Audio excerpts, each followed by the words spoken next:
On nous appelle la Société de minuit.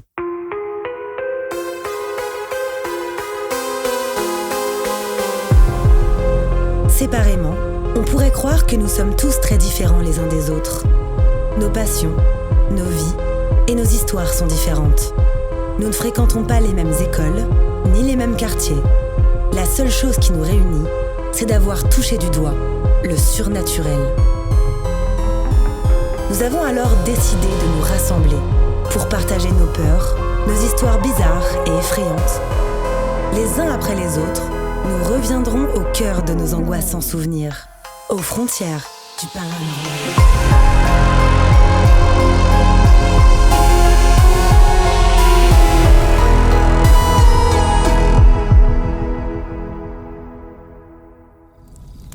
Si vous écoutez cet enregistrement, c'est bien parce que, vous aussi, vous partagez cette fascination pour l'étrange. Vous êtes les bienvenus. Mais attention, préparez-vous à sortir de votre zone de confort, car les histoires que vous allez entendre se sont bel et bien produites.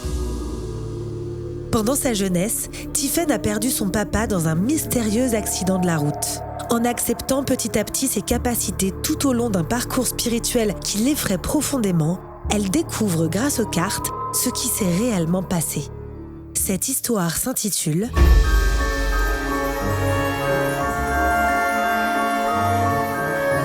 Contact défunt.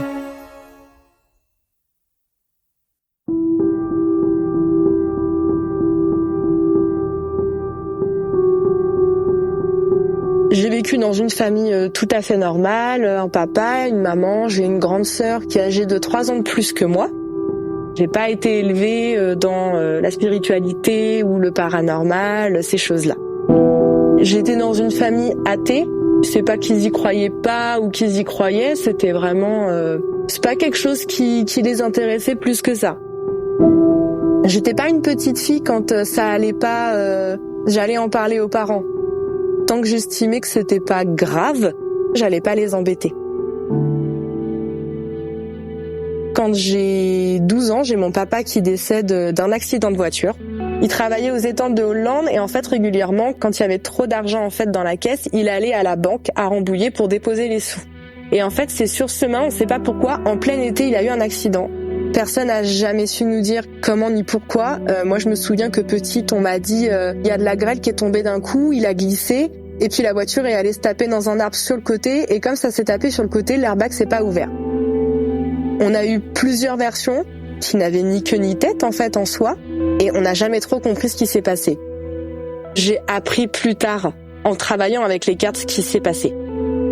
Évidemment c'était un gros choc pour tout le monde et je le voyais en rêve. Je me souviens très nettement des rêves. Le premier rêve que je fais, j'arrivais dans une genre de grande maison funéraire où il y avait plein de cercueils en fait les uns à côté des autres mais tous remplis. Naturellement, je vais vers le cercueil où il y a mon papa. Et là, je ne sais pas pourquoi, je me retrouve à l'intérieur du cercueil, en panique parce que je suis pas morte en fait et qu'on m'a enfermée dans le cercueil. Et je me rends compte qu'en fait que je suis papa et qu'il est pas mort et qu'il est en panique dans le cercueil, qu'il veut sortir, qu'il comprend pas. Je me réveille. Je me dis c'était bizarre, mais mon papa vient de décéder, c'est le contre-coup du décès, donc je m'inquiète pas plus que ça. Quelques jours plus tard, je refais un deuxième rêve. Où là, je le vois arriver, en plus dans un chemin de forêt, dans la voiture avec laquelle il a eu un accident. Donc c'était une Safrane grise, je m'en souviens. Et il sort de la voiture, je le vois, je lui dis « t'es pas mort ?» Il me regarde, il me fait « non, je suis pas mort. » Et je me réveille. Et encore une fois, c'est rien, je suis petite, mon papa vient de décéder, c'est pas grave. Sauf que peut-être 2 jours plus tard, j'ai ma meilleure amie qui, elle, fait un rêve. Elle m'appelle le lendemain en me disant « Écoute Tiphaine, ça va pas du tout. J'ai rêvé de ton papa. Il sait pas ce qui se passe, il comprend pas. Il vous cherche en fait, il sait pas qu'il est décédé. Il me dit je cherche les filles, il y a personne à la maison, je comprends pas. » Et là d'un coup je fais mais c'était pas un rêve ce que j'ai fait en fait. C'est vraiment lui à travers mes rêves qui me faisait comprendre il savait pas qu'il était mort. Elle me dit faut prier, faut qu'on prie pour ton papa, pour qu'il sache ce qui se passe. Donc je prie, mais ça faisait très longtemps que je l'avais pas fait parce que même si j'ai fait mon baptême, j'étais pas la pratiquante du siècle quoi. Et je prie, j'étais pas bien, vraiment comme si comme si je faisais une crise d'hypoglycémie, quoi. C'est vraiment, j'ai la tête qui tourne, je suis pas bien, j'ai pas fait ça très très longtemps. Puis je suis allée me coucher, je n'ai plus jamais rêvé de lui.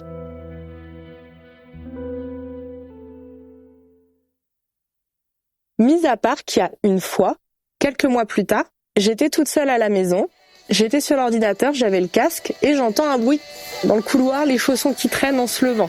Un bruit que je connaissais par cœur.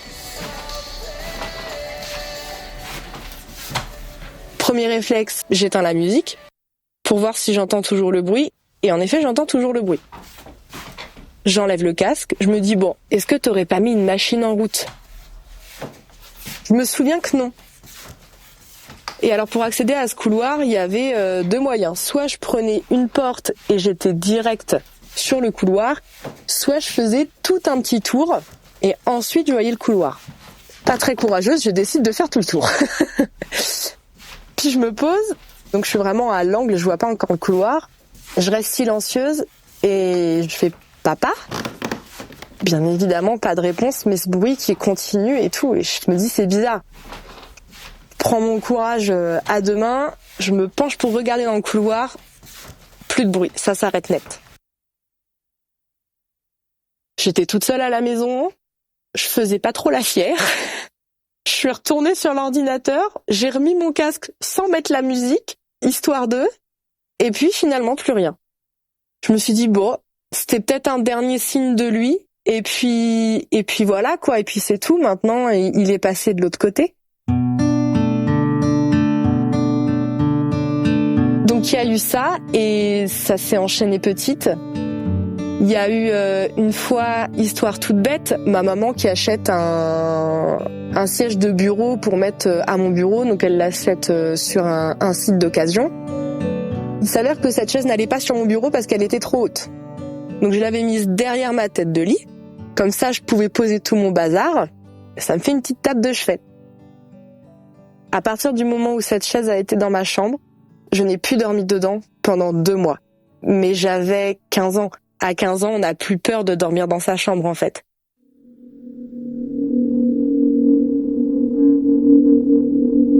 Pendant 2 mois, j'étais incapable de dormir dans ma chambre. Et même si je le disais à maman, en fait, je pense que elle et moi, on se rendait pas compte. Il y avait sûrement quelque chose de rattaché à la chaise et que ça m'empêchait de dormir parce que j'étais terrorisée. Mais j'étais terrorisée. En plus, ma chambre, ça a toujours été mon petit cocon. Enfin, je sais que petite, je pouvais rester toute seule jusqu'à 23 heures enfermée dans ma chambre. Cette chaise est arrivée, c'était fini. J'étais tétanisée, en fait. C'était vraiment de la terreur d'enfant. Je sentais quelque chose qui était là, qui me regardait, qui était mauvais, quelque chose de pesant, enfin, du croque-mitaine, quoi. Vraiment horrible. Et pendant 2 mois, j'ai dormi avec ma mère parce que j'étais incapable d'aller dans ma chambre. Et d'ailleurs, je n'y allais quasiment plus, c'est-à-dire que je prenais mes affaires, je partais. Bizarrement, que ce soit elle ou moi, je ne sais pas pourquoi, mais c'est vraiment incompréhensible. On s'est jamais dit, on va enlever la chaise de la chambre. Moi, de toute façon, je ne voulais plus aller dans ma chambre, je ne voulais plus y foutre un pied. Donc c'était hors de question en plus que je touche cette chaise. Et puis c'est même pas parce qu'elle me croyait pas haute, c'est vraiment une maman qui est dans la bienveillance. Enfin, voilà, j'étais âgée, elle m'a laissé dormir avec elle m'a pas forcé à retourner dans ma chambre même pour une nuit. En soi, dans la logique, on va enlever la chaise, attends, t'en fais pas. Ce n'est même pas une idée qui nous a effleuré l'esprit. C'est à n'y rien comprendre.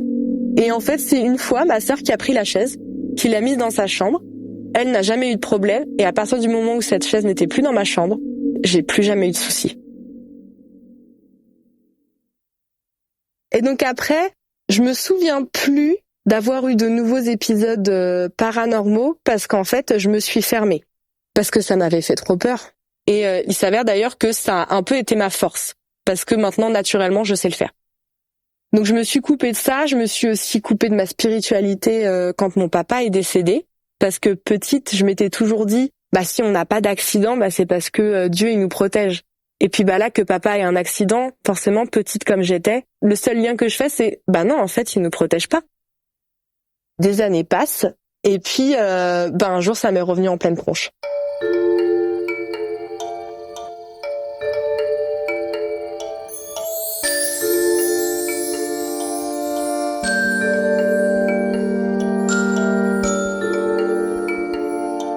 j'emménage avec mon chéri dans un appartement qui est un ancien corps de ferme. Moi, j'adore en plus les vieux lieux, mais qui ont été réaménagés. Je trouve ça hyper beau et tout. Même si inconsciemment, j'ai conscience que ça peut être très chargé et très lourd. Mais c'est pas grave. Quelques années après, il commence à se passer des choses. Je me sens tout le temps observée. Quand je vais me doucher, que je dois fermer les yeux pour me laver les cheveux, je suis en panique. C'est-à-dire que je pense mes douches n'ont jamais été aussi rapides. Et pendant longtemps, j'arrivais à faire abstraction, à faire comme si je voyais pas. Donc typiquement dans la douche, je me dis c'est juste moi qui est en train de me monter un peu la tête, quoi. Parce que imagination très développée, c'est quelque chose qu'on m'a toujours dit. C'est juste moi, je suis en train de me faire un scénario dans ma tête. Donc c'est pesant, mais pour moi, c'est pas forcément paranormal. Et puis de toute façon, même quand il y a du paranormal, je renie complètement. Donc je sais que ça existe, mais je veux pas m'en occuper. Et pourtant, je sais que je dois le faire. Parce que c'est pas anodin si ça vient à moi. Mais j'ai eu trop peur petite et je me sens pas de taille, je me sens pas les épaules pour faire ça.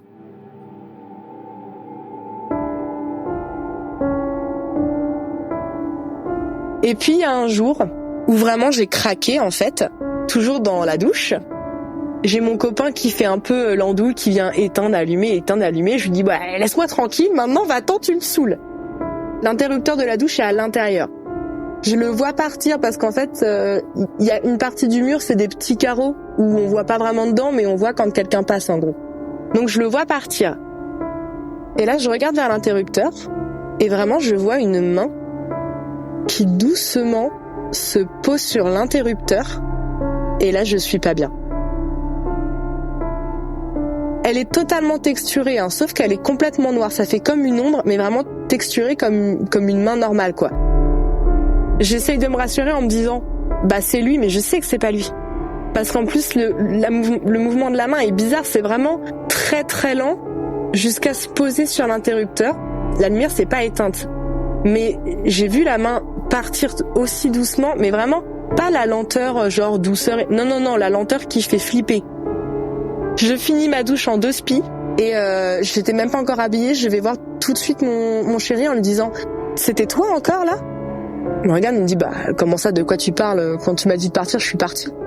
Là j'ai fait ok d'accord. Je lui disais pas forcément que ça me fait peur. Parce que même s'il écoute, je me rendais compte que lui c'est pas quelque chose sur lequel il pouvait m'aider, mais le problème c'est que j'ai personne dans mon entourage qui peut m'aider. Je n'ai personne dans mon entourage qui est sensible à ça. J'en ai juste parlé à ma meilleure amie, mais elle c'est pareil, elle pouvait pas m'aider en fait. Et je suis arrivée à un point où vraiment j'en pouvais plus parce que tout s'intensifiait. La seule chose que j'ai réussi à faire, je me suis dit je vais trouver s'il y a une boutique de lithothérapie, qui a des pierres pas loin, et puis essayer de parler à la dame en fait qui gère la boutique. Il s'avère qu'il y en avait une pas loin de chez moi, donc à Versailles, l'Estacle des Minéraux. Et en fait, je vais la voir et je me mets à pleurer. Je fonds en larmes parce que j'en peux plus en fait. J'en peux plus, je comprends pas, il se passe des choses, j'ai pas envie. Il se passait des choses jusqu'à mon travail. C'est-à-dire que à mon travail, il y a un étage, j'entendais pas là-haut, il y a personne là-haut. Et je me sens observée et j'en ai ras-le-bol en fait, j'en pouvais plus. Déjà, elle me dit de revenir un jour en semaine où il y a moins de monde pour qu'on puisse parler tranquillement. Elle me conseille quelques pierres pour un peu me protéger, absorber tout ce qui est négatif autour de moi. Et je commence un petit peu à me rapprocher de tout ce monde ésotérique, mais je veux pas aller du côté de tout ce qui est esprit, en fait. Moi, ça me fait peur. Mais je suis quand même attirée par ça. Je regarde un peu tout ce qu'il y a, qu'est-ce qu'il y a. Je vois que ça parle de magnétisme. Et en fait, je me dis, je vais essayer. J'ai essayé sur mon conjoint, qui avait des gros problèmes au genou. Il devait aller travailler, en fait, et il était sur un terrain où ça montait, ça descendait, donc forcément, ça allait user son genou. Et je me dis, je vais essayer sur lui. Si ça marche pas, ça marche pas, c'est pas grave. Puis si ça marche, il y aura peut-être un truc à creuser là-dessus. Et en fait, je suis restée pendant 1 heure à faire son genou. Et les 2-3 jours où il avait son chantier, il a plus eu mal. Et donc là, je me dis, ça me permet d'avoir quand même un pied dans ce monde qui m'a toujours intriguée et rendue curieuse, mais sans avoir le côté qui me fait peur. Sauf qu'encore une fois, j'ai été très vite rattrapée par la réalité.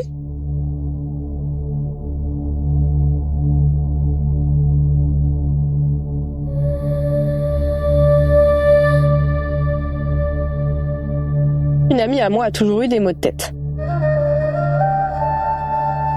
Et je lui dis, si tu veux, j'essaie de te magnétiser un petit peu, je vais peut-être pas te soigner, mais soulager la douleur déjà dans un premier temps.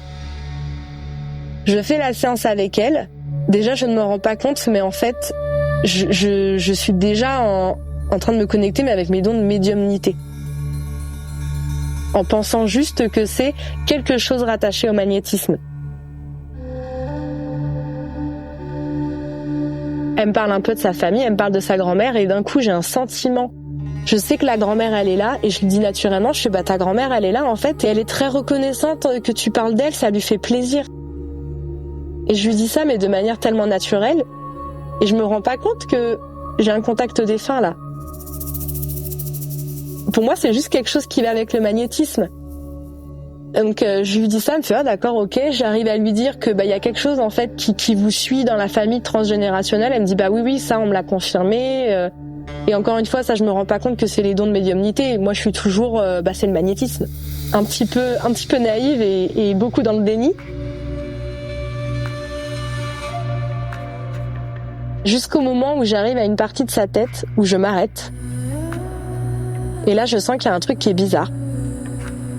Je ferme les yeux pour essayer de me concentrer et quand je dis des centaines, voire plus d'images qui défilent devant mes yeux, mais tellement rapidement que je n'arrive pas à en voir juste un bout, et d'un coup une voix dans ma tête qui dit « dégage ». Et là je dis à ma pote, je fais « oui, il y a quelque chose qui est accroché à toi » et là ça vient de me menacer en fait. Il y a encore un truc qui fait peur alors que juste je veux faire du magnétisme quoi. Et ça m'a restoppé dans ma progression dans ce monde ésotérique parce que je comprends pas pourquoi constamment il m'arrive des choses comme ça.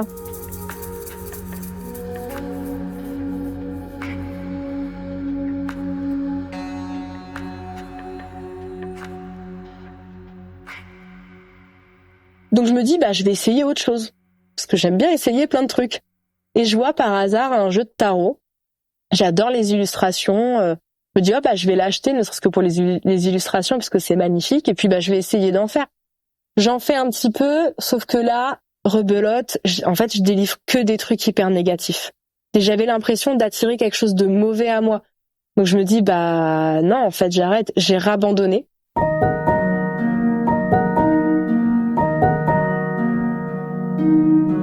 Une fois par hasard, j'étais chez ma maman, elle a un appel téléphonique et je vois qu'elle part s'enfermer dans le bureau. Bon, moi curieuse, je vais la voir, je lui demande ce qu'elle fait, elle me dit je suis avec une médium au téléphone, elle s'appelle Nathalie. Et là je me dis mais Nathalie, la dame de la boutique elle m'en a parlé.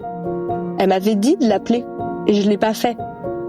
Maman en fait elle a toujours voulu avoir un signe de papa, comme quoi ça allait et tout, et elle a jamais réussi à en avoir.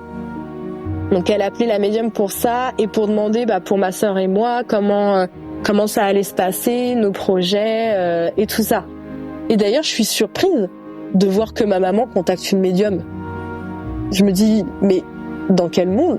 Si quelqu'un devait contacter une médium, pour moi c'était moi qui le ferais un jour, c'était pas elle. Faut savoir que dans l'univers rien n'est au hasard, tout est synchronicité. Et voir que cette médium dont on m'a parlé dans la boutique, que là ma maman la contacte et que c'est vraiment exactement elle, je me dis c'est pas anodin et pourtant j'ai pas envie de l'appeler encore. Parce que je sais que si je l'appelle, là ça devient concret. Là je sais qu'elle va me dire des choses que j'ai pas envie de savoir. Sauf qu'au bout d'un moment, faut bien faire les choses, parce que je commence à sentir des choses dans la maison de maman.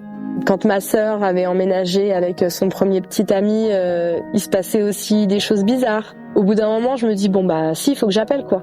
J'ai pas le choix. Et je l'appelle, je discute avec elle. Une des premières choses qu'elle me dit, c'est t'es passeuse d'âme. Moi dans ma tête, je suis là en mode alors non, parce qu'en fait, je fuis les morts depuis toute petite. C'est pas pour qu'on me dise tu vas les accompagner pour passer de l'autre côté. Non. Enfin peut-être que je le suis, mais non. Elle me fait si t'es passeuse d'âme, t'as quelque chose de très très important à faire là-dessus. Et je l'écoute, je fais ah ouais d'accord ok. Puis dans ma tête j'étais là non jamais, je veux pas faire ça. Et donc je l'ai appelée très peu de fois cette médium. Elle était très très bien, mais je l'appelais à chaque fois que je comprenais pas quelque chose qui m'arrivait.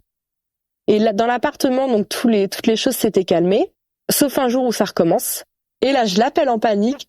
Nathalie, ça va pas, il y a quelque chose dans l'appart, ça me fait peur, j'en ai marre. Et donc, je discute un peu avec elle, elle me confirme que oui, en effet, il y a quelque chose. Et là, à l'autre bout du fil, j'entends un brouhaha derrière elle. Mais comme si il y avait toute une bibliothèque qui s'était effondrée. Je lui demande, je lui dis, ça va, qu'est-ce qui se passe? Elle me dit, ah oui, c'est venu jusqu'à chez moi. Et donc, elle m'explique qu'il y a cette chose et tout machin, blabla. En soi, je suis passeuse d'âme. Je suis censée faire quelque chose. Je sais que c'est là. On m'a confirmé que ça existait. Mais non, je veux toujours pas. Et surtout que je me rends compte que plus je me rapproche du monde ésotérique, plus il se passe des choses. Mais je suis pas prête.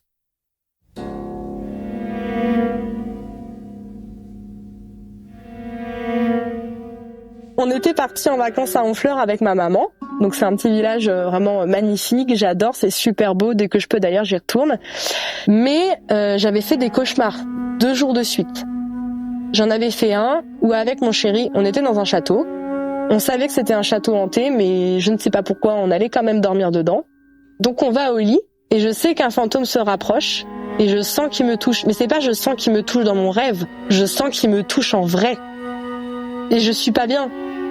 Et en fait, j'essaie de me réveiller et je me réveille d'un coup en disant « mais il est en train de me toucher !» Et là, d'un coup, je me réveille et je me dis « je l'ai rêvé ou non, je l'ai pas rêvé ?» Je fais la différence entre quand quelqu'un touche dans le rêve et qu'on a la sensation que, mais en fait, c'est pas ça, et quand on me touche vraiment. Là, j'étais vraiment en mode « waouh !» C'était bizarre comme rêve et je savais que même si je niais tout à chaque fois, là, je pouvais pas. Là, je savais que c'était vrai. Le lendemain, recauchemar, je rêve que je suis obligée d'exorciser ma sœur. Et encore une fois, ce rêve, je sens que c'est pas juste un rêve ou juste un cauchemar, qu'il y a une part de vrai, en fait, là-dedans. En fait, je sens que c'est un souvenir à quelqu'un, mais pas le mien. Et que juste, c'est les gens de mon entourage qui ont été mis à la place.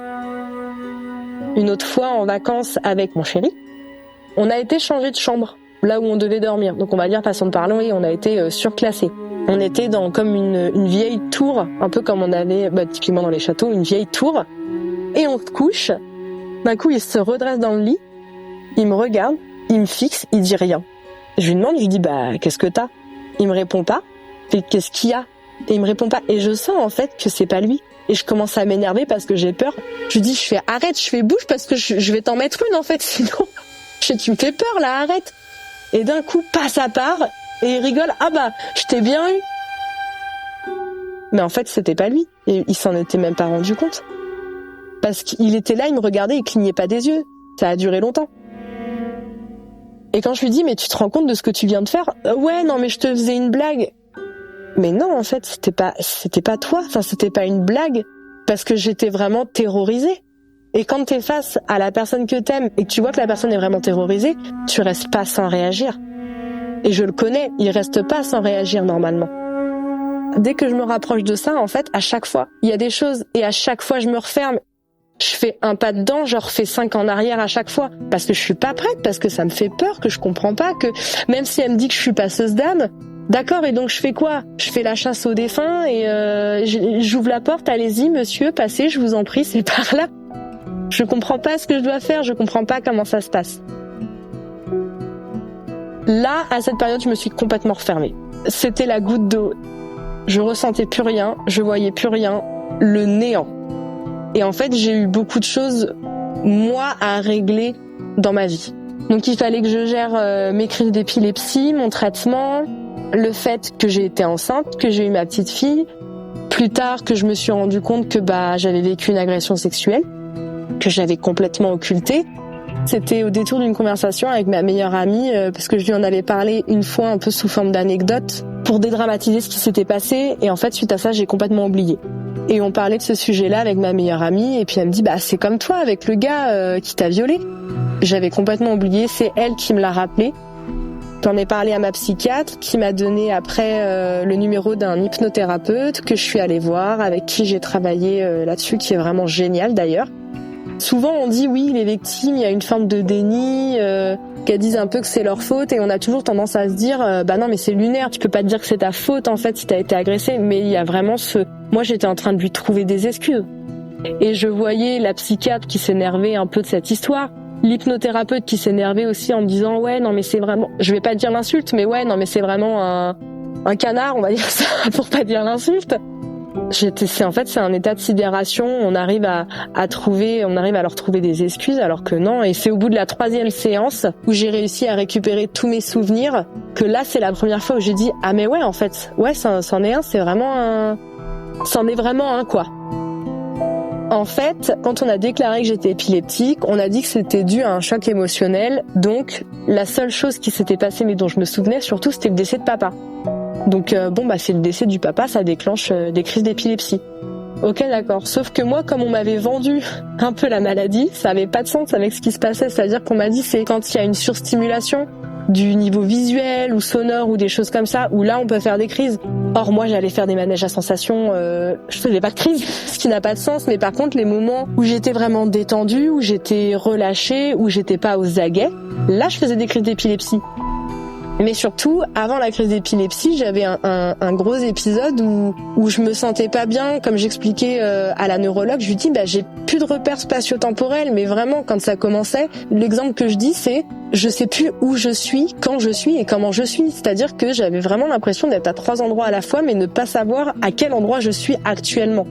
Sauf que là, je me suis souvenu que les crises d'épilepsie ont commencé après l'agression. Et en parlant avec une autre psychologue, quand je lui explique ce qui se passait sur les épilepsies, ce truc un peu bizarre qui m'arrivait avant, elle me fait mais non, mais en fait c'est des crises d'anxiété que vous faites et vous faites de la dissociation. La dissociation, il y a plus de repères spatio-temporels, on a l'impression d'être à différents endroits à la fois et pourtant on n'est pas capable de dire où est-ce qu'on est vraiment actuellement. Donc il y a vraiment ce truc où on a besoin de se réancrer. Et moi, pour me réancrer, j'ai besoin d'avoir un contact physique. Donc si mon chéri est à côté, je l'attrape et ça se calme. S'il est pas là, je tombe, je m'écroule. Donc j'avais eu plein de choses à gérer comme ça. Donc en soi, ce monde-là, je pouvais pas m'en occuper. Les dons qu'on m'avait attribués, je pouvais pas, c'était pas le moment. Et à partir du moment où en fait, j'ai réglé toutes ces choses, on va dire de la vie concrète, ça a recommencé. Ça a recommencé, mais sans que je m'en rende compte. En fait, j'ai ma belle-mère qui est tombée malade, qui a une récidive de cancer du sein. Et là où je me suis vraiment rendu compte que ça reprenait, c'est quand elle était à l'hôpital, quand elle est décédée en fait. Le mois avant qu'elle décède, en voiture, je voyais constamment des chouettes. J'en voyais vraiment tout le temps, même en début de soirée, même pas forcément dans la nuit, j'en voyais tout le temps. Et moi je me suis dit, c'est normal. Non, ce n'est pas normal, ce n'est pas un animal qu'on croise régulièrement en fait. Il y en a une, j'ai failli me la prendre dans la voiture, elle a foncé sur mon pare-brise. C'est bizarre, non ? Et je crois qu'en un mois, j'en ai vu 3 ou 4. En un mois, c'est beaucoup quand même. La veille où ma belle-mère décède, là, la nuit, j'ai un combo. Je vois un chevreuil, je vois une chouette, et à un moment, je vois aussi un chien. Alors, il faut savoir que je passe par un chemin de forêt, donc je ne sais pas ce que ce chien fichait là. Je sais qu'il y avait des maisons plus loin, donc probablement qu'il s'est enfui, mais c'est la première fois que je vois un chien. Je me dis ok, c'est bizarre. Et puis ça commence un peu à germer l'idée, je me dis, il y a peut-être un message qu'on veut me faire passer. Et je regarde un peu sur internet ce que ça veut dire quand on voit ces animaux-là. Et là, j'ai que des passages d'une âme d'un monde à un autre. J'étais là, je fais ok. Et ma belle-mère décède. Et je sens il y a un truc qui est hyper pesant. Il faut savoir qu'à ce moment-là, ça fait 1 an et demi que je suis là où je suis. Je rencontre 2 collègues à moi. C'est la première fois que ces collègues-là viennent me parler. Parce que je suis pas bien, instinctivement, elles viennent me voir, elles me demandent ça va, donc j'explique. Je fais non, ça va pas, j'ai ma belle-mère, voilà, elle est décédée, et ma belle-mère, j'étais très proche d'elle, je l'adorais. J'ai vraiment eu l'impression d'avoir perdu une maman, en fait, aussi. C'est la maman de mon conjoint, mais voilà, ça m'a vraiment, vraiment fait du mal. Vraiment, je rentre dans une conversation totalement dans l'ésotérisme avec ces 2 personnes qui travaillent avec moi, mais avec qui je n'ai jamais parlé, alors que c'est un sujet, on n'en parle pas avec n'importe qui. Mais je leur parle et elles m'écoutent, elles comprennent, elles me donnent des conseils. Et puis j'appelle Nathalie, je crois que donc c'est la médium. Je crois qu'on essaie de me dire quelque chose, mais je comprends pas. Et alors là, juste pour se rendre compte de la véracité un peu de ce qu'elle me dit, là elle me fait, on me montre quelque chose, un arc-en-ciel. Est-ce que ça te dit quelque chose? Je fais ma belle-mère elle aimait bien la nature, donc ouais, pourquoi pas les arcs-en-ciel? Soyons fous. Elle me dit non mais je vois quelque chose, un rond accroché à une fenêtre et ça fait de l'arc-en-ciel. Et là je me décompose parce que donc ma belle-mère est décédée en février Et pour Noël, ma sœur m'a offert donc un suncatcher pendant. Donc c'est une chaîne, il y a un cercle et il y a comme un petit joyau qui fait de l'arc-en-ciel quand il y a du soleil. Et je dis à Nathalie, je fais attends Nathalie, parce que là, ce que tu me décris, c'est dans la chambre de ma fille. Et elle me dit, ah bah voilà, ta belle-mère, elle est là. Ah d'accord, ok. Mais je me dis, j'ai peur, mais je sais que c'est ma belle-mère qui me fera rien en fait. Et Nathalie me fait, en fait, tous les signes que t'as reçus, c'est parce qu'elle demande à ce que tu la fasses passer de l'autre côté. Et là, quelle est cette responsabilité qu'on me donne ? On me demande de faire passer ma belle-mère de l'autre côté. Et elle me dit, oui, ce sera la première fois que tu vas faire passer un défunt. Et je réfléchis. Et là, je dis à Nathalie, mais attends Nathalie, mais en fait, j'avais oublié, mais mon papy, quand il est rentré à l'hôpital, devait avoir, là j'ai 29, je devais avoir 26 ou 27 ans. En fait, moi, je suis allée le voir et je lui ai dit, mais t'en fais pas, papy, ça va bien se passer, on va s'occuper de mamie, même si on disait que t'étais un papy grognon, voilà, t'étais un super papy, on t'aime. Et en fait, je pars de l'hôpital et j'ai ma mère qui m'appelle 10 minutes après, mon papy était décédé. Et en fait, je l'ai fait passer de l'autre côté. Je le savais pas. Et quand je dis ça à Nathalie, elle me dit, c'est ça en fait ton premier passage en tant que passeuse d'âme. Je l'ai pas entendu en mode tu l'as fait passer, c'était le moment, ça l'a rassuré, les mots que tu lui as dit et il est parti. Moi je l'ai entendu en mode mais si j'avais rien dit, peut-être qu'en fait il serait encore là et c'est ma faute. C'est vraiment une responsabilité dont je comprenais pas la mesure. Et donc tout ça se passe et il y a ces deux collègues avec qui je parle toujours énormément. Grâce à leurs conseils et aussi à ma meilleure amie qui a toujours été là, qui m'a toujours soutenue, qui a toujours su que j'avais des dons mais que moi je voulais pas voir. J'ai racheté un nouveau tarot parce que impossible de remettre la main sur l'ancien. Ce tarot qui, depuis qu'on a déménagé, je le voyais tous les jours dans son carton au garage. Mais dès que je descendais au garage, je le voyais ce tarot. Et là maintenant que j'en ai besoin, je ne le vois plus. Au jour d'aujourd'hui, je ne sais toujours pas où il est. Et là je me rends compte qu'en fait, ce tarot, je délivrais des mauvais messages parce que il n'était pas pour moi. Et c'est à partir de ce moment-là, avec les personnes que j'ai rencontrées, les expériences que j'ai eues, qu'on se rend compte de toute l'ampleur de rien n'est fait au hasard. Si quelque chose nous appelle, c'est pas anodin. S'il y a un objet ou autre qu'on sent pas, c'est pas anodin non plus. Et là, c'est exactement ça. Donc, j'ai réessayé avec des nouvelles cartes, tranquillement. Et je voulais pas faire des contacts défunts tout de suite. Je me dis, je vais commencer avec les cartes. Ça fait moins peur, les cartes. J'arrivais quand même bien à trouver des messages ou alors à dire des choses sur la personne que je ne connaissais pas. Je commence à capter les messages des guides, à comprendre quand c'est les guides qui me parlent. Et je me rends compte qu'ils m'ont toujours parlé. Sauf que moi, je pensais que c'était mes pensées à moi.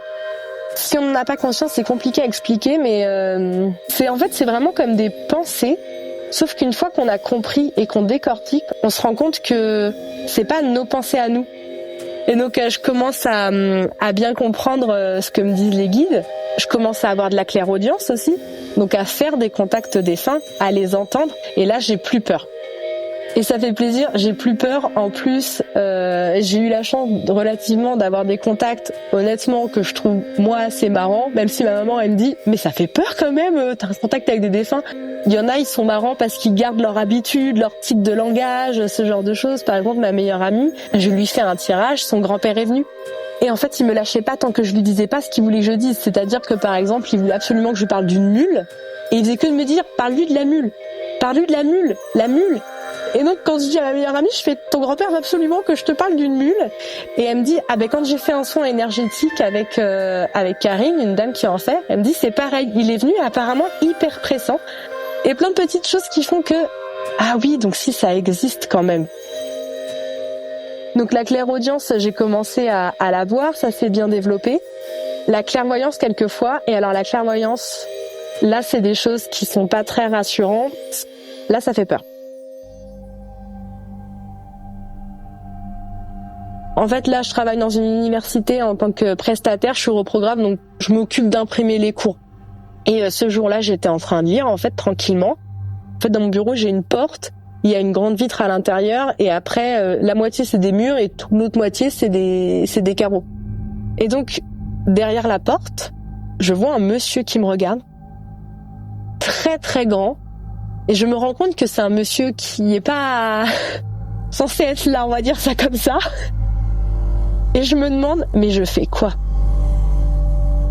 Parce que les seuls contacts défunts que j'ai eus, c'était quand les gens étaient là. J'ai pas eu de contact défunt qui viennent me voir spontanément. Et je le vois, je me dis, qu'est-ce que c'est? J'ai posé mon livre, je suis sortie en prenant soin de pas le toucher. Je suis tout de suite allée voir du coup les filles avec qui je discute de ça et je leur dis, mais il y a quelqu'un dans le bureau. Alors visuellement, c'était de ce que je me souviens, c'était vraiment un très très grand monsieur, sachant que moi je fais déjà plus d'1m70, il était plus grand que moi, qu'il avait les yeux clairs, je crois. Là, j'avais eu plus de détails sur le jour même, là je m'en souviens plus. Le seul truc que j'avais vraiment vu, c'est qu'il est très très grand. Je crois qu'il avait un très très long manteau. Et quand je suis allée voir les filles, mais je fais quoi? Et mon amie, donc Léa, qui me dit, tu redescends et tu lui dis, si vous voulez de l'aide, moi je suis là, vous pouvez venir me voir. J'étais là, d'accord. Je redescends, je fais ça. J'avais acheté un pendule, donc je dis, si vous avez un message à faire passer, vous venez me voir, il n'y a pas de problème. Je lui montre comment marche le pendule. Et j'avais déjà eu un pressentiment en me disant, c'est pour cette collègue.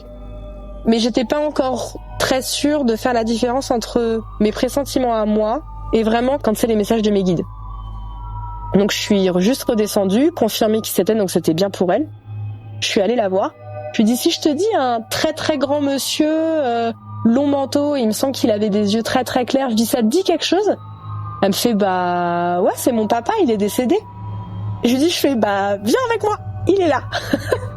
Et je lui ai demandé de poser une question qui pouvait répondre par oui ou non, que seul son papa pouvait connaître la réponse. Donc je sais plus, elle a demandé, est-ce que la peluche que tu m'as offert c'était ça? Ça a fait oui, et en effet la peluche que lui avait offert son papa c'était ça.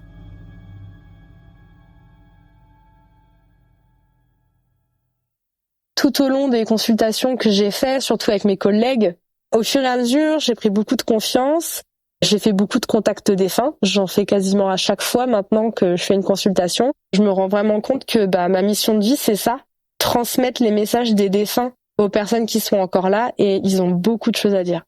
Régulièrement, ça va être un défunt qui veut expliquer pourquoi il a fait certaines choses, parce qu'il se rend compte que ce qu'il a fait, c'était pas forcément correct pour l'autre personne, ou c'était pas bien, mais il a besoin d'expliquer, sans chercher à se faire pardonner, mais ils ont besoin d'expliquer en fait pour être en paix.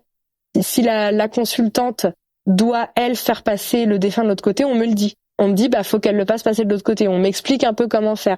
Et donc je lui explique ce qu'elle peut faire. Après je lui dis, il faut vraiment que ça te parle toi, parce qu'en fait si tu fais passer un défunt mais que la manière de le faire ça te parle pas, ça va pas marcher, ou au mieux le défunt va être coincé entre deux. Ce qui s'est passé avec ma belle-mère parce que la première fois que je l'ai fait, elle voulait pas qu'il dispute pour l'héritage. Aussi elle voulait pas qu'on touche à ses affaires tant qu'elle était pas passée de l'autre côté, parce qu'on avait commencé à toucher à ses affaires et elle voulait pas. Ça résonnait pas en moi en fait, et je l'ai refait une deuxième fois quand on m'a dit elle est coincée entre deux, et là cette fois elle est passée. Et c'est pour ça que je dis bien, surtout faut que ça vienne de vous, faut que vous fassiez des choses qui ont un sens pour vous pour vraiment que ça marche. Des fois c'est ceux qui ont pas compris ce qui se passe, c'est compliqué.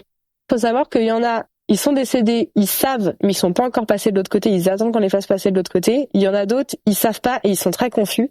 Et ceux qui sont très confus, ils sont vraiment attachés à des choses très très futiles.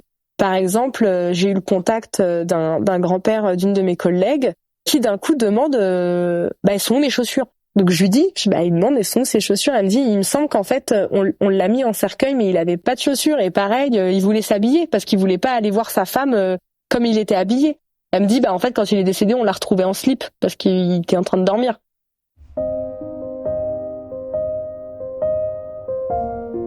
Le fait de transmettre le message du défunt à la personne, parce qu'on sent qu'ils en ont besoin, qu'ils ont envie. En plus, régulièrement, quand il y a des contacts défunts, ça arrive que je ressente leurs émotions. Maintenant, ça m'apporte beaucoup de sérénité, alors qu'avant, j'étais terrifiée. En plus, ça m'a permis aussi de vraiment faire de l'ordre dans mes idées et dans mes pensées, parce que ça, c'est quelque chose, moi, j'ai ma tête qui tourne à 200 000 à l'heure, et maintenant, j'arrive aussi à faire la part des choses de là, ça, c'est pas moi, en fait. Il s'avère qu'un jour, j'avais fait un dessin pour poser une intention, donc ça c'est quelque chose qu'on fait, genre si on veut la tranquillité, ou on peut faire des dessins ou écrire pour poser une intention. Moi il s'avère que je peux faire des dessins, donc c'est ce que j'ai fait.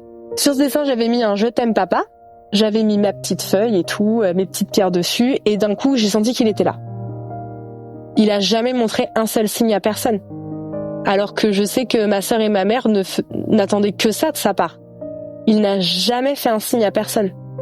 Un peu en panique, je me suis mise à pleurer en plus. Je prends un message pour ma maman, je prends un message pour ma sœur, et le message pour ma maman, j'ai la carte de la jalousie qui sort, et je comprends pas. J'explique à ma maman, je lui dis ça et tout. Elle me dit, est-ce que tu peux demander du coup comment il est décédé, parce que c'est pas clair en fait l'histoire de l'accident. Je fais ok d'accord, mais t'as pas fait d'autopsie pour savoir si c'était une maladie ou autre. Elle me dit bah non, je l'ai pas voulu. C'était son mari, c'était elle gérait comme elle voulait, voilà. Je tire les cartes et au fur et à mesure, il y a la carte de la jalousie qui ressort encore et instinctivement je sais de qui ça parle. Je sais que ça parle de ma tante, donc la sœur de ma mère. Et ça me parle de maladie du cœur, de jalousie, de ma tante. Et là, je commence à comprendre et j'ai pas envie de comprendre parce que je me rends compte que parce qu'elle part régulièrement en vacances aux Antilles, ma tante, que quand elle est partie là-bas, elle a demandé à quelqu'un de jeter un sort sur mon père parce qu'elle était jalouse de ma mère. Et c'est ce qui, en effet, ça lui a fait une crise cardiaque alors qu'il a jamais eu de problème de cœur et qu'il est décédé de cet accident. Et là, je vois les messages. Et je me dis, je peux pas dire ça à maman. Je vais juste lui dire, il s'avère que oui, il a eu un problème au cœur pendant l'accident et du coup, il a perdu le contrôle de la voiture et puis voilà. Quand j'ai su ça, d'un coup, je me dis, bah oui, je comprends pourquoi c'était pas logique en fait, ce qu'on nous expliquait. Et étrangement, ma tata, je l'ai jamais vraiment appréciée. Je l'ai toujours trouvée très étrange, avec une énergie mauvaise. J'ai eu la confirmation que, ok, bah quand je sens pas quelqu'un, même si c'est ma famille, c'est que vraiment il y a quelque chose. J'ai découvert ce podcast, je crois un peu par hasard. J'ai écouté les histoires et le fait d'entendre que d'autres personnes ont vécu pareil que moi, c'était très rassurant et c'est tout ce mélange de mes collègues qui m'ont aidé, mais vraiment le podcast que j'ai écouté, ma meilleure amie, qui m'a confortée dans l'idée de bah si tu peux y aller, en fait ça existe. Et je me dis, s'il y a d'autres personnes qui ont vécu ce genre de choses, qui se questionnent, qui comprennent pas, bah le fait de ça, de tout ce que j'ai vécu, de la conclusion que bah si en fait je suis bien médium et passeuse d'âme et c'est bien ma mission de vie, si ça peut en aider comme moi, ça m'a aidé parce que vraiment, forcément personne ne peut s'en rendre compte parce que c'est propre à moi, mais c'est bête, mais ce podcast en fait ça m'a vraiment aidé. Ça m'a rassuré d'entendre les histoires des gens. Pour ceux qui ont envie d'y croire, oubliez vos inhibitions. Prenez les messages qu'on vous donne et à partir de là, on voit que tout s'enchaîne et que tout a un lien.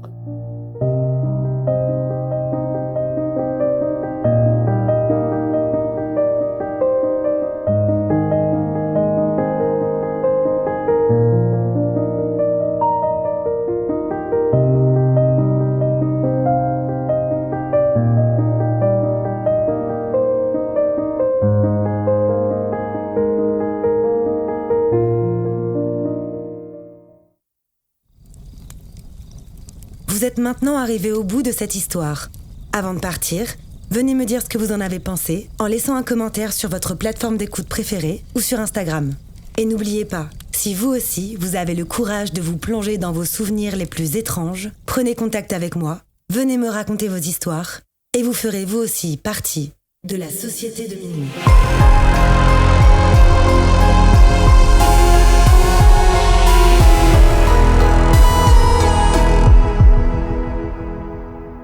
Ce podcast a été imaginé, réalisé et monté par votre hôte, Tatiana Benamou. Il est mixé par Dimitri Benamou et la musique du générique a été composée par Jérémy Marlon.